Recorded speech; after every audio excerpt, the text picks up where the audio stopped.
د تعلیم په تاریخ کې دا د ساینس او ټکنالوژۍ له برکته شاید لومړۍ زمانه ده چې ورک ملګري له اوږدې مودې وروسته سره پیدا کړي.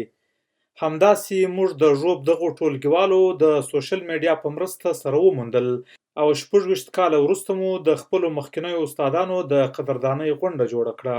सुने रूदाद हम जब भी किसी की कामयाबी की हर एक रूदाद में वो मरकज़े रूदाद होते हैं हमारी दरसगाहों में 26 کاله اوږده زمانه ده او هر څوک پکې د ژوند پر بېلابېلو لارو په سفر وتلی و، خو ټولنیزو رسنیو یو ځل بیا موږ ته د خپلو زړو یادونو د تازه کولو موقع راکړه. یقینا انتهایی د خوشحالۍ ورځ وله، ډېر خوند یې وکړ. زاړه کلاس پیلو 26 کاله بعد څوک مړه و هغه هم رایاد شو، څوک کوم استادان هغه رایاد شول، خپل کلاسونه ولیدل، تېر وختونه رایاد شو، په ډیسکو کې کښېنستو، هغه لږ ګپې هم سره وکړې. بالکل د خوشحالۍ ورځ وله، هغه ځای وي چې تر دغه بالا خوشحالي به دا 43 سال کې بیا ما نه ده لیدلې. زموږ دغه غونډه په داسې وخت جوړه سوه چې ځینو استادانو او ټولګیوالو ملګرو مو له نړۍ سترګې پټې کړې وې. ځینې استادان مو عمر خوړلي او ځینې ناروغه وو. نادر شاه صاحب هم زموږ د کیمستري هغه قابل استاد وو چې په وروستیو کې د کینسر یا سرطان له بدمرغې ناروغۍ روغ سوی دی. موږ د دې زده کوونکو پخوانیو زه خپله ډېر سخت منندوی یم او دغه به اګر څه په دې ولس کې یو ډېر ښه پیغام خور سي او دلته به لږ نور د استادانو په حواله کوي. د استادانو دا نړیواله ورځ په 5 اکتوبر لمانځل کېږي.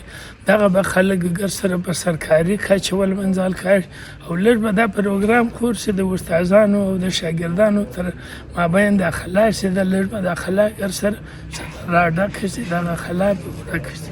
داود شاه زموږ هغه ټوکي ټولګیوال ملګری دی چې موږ لا په 9 ټولګي کې وو او له خپل یو ملګري سره په 1995 کال کې له ژوب ښاره بهر یې د موټرسایکل په پیښه کې نیم وجود ناکاره سو، خو د خپلو ملګرو دیدن پکې ساه غوړولې ده.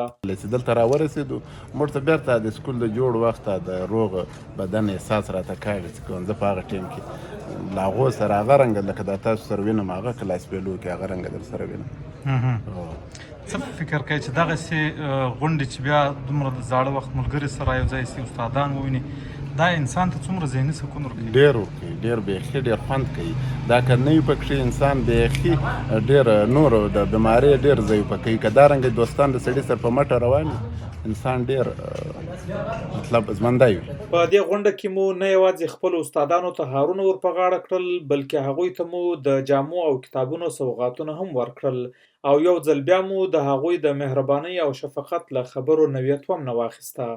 د خوشحالۍ یو اد وي، ډېرې خوشحالۍ ملدلې دی، لیکن دا یو قسم علیحده خوشحالي ده چې 26 کاله بعد زندگی و ما ته رایاده سوه چې کوم 26 کاله مخکې وله.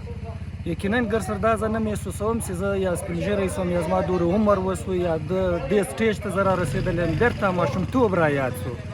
دا زموږ چې کوم کلاس پیلو ملګري وو هغسې موږ ولیدل، بیرته زموږ هغه یادونه تازه سو، د ماشوموالي دور هم رایاد سو او د په دې اداره چې دا اداره د مور ماننده ده، یعنې 26 کاله بعد چې د سړي له خپلې مور سره ملاقات وشي نو په زړه کې به د خوشحالۍ کم مقام وي. نو یقینا هم موږ سره هم دا د ادارې چې موږ دا کمې دیولونه ولیدل له دې موږ خوشحالي محسوسوله، د استادانو له ملاقات موږ خوشحالي محسوسوله، خصوصا د ملګري د ورونو په شان دي چې 26 کاله بعد موږ خپل ورونو پیدا کړل، موږ ډېر خوشحاله سو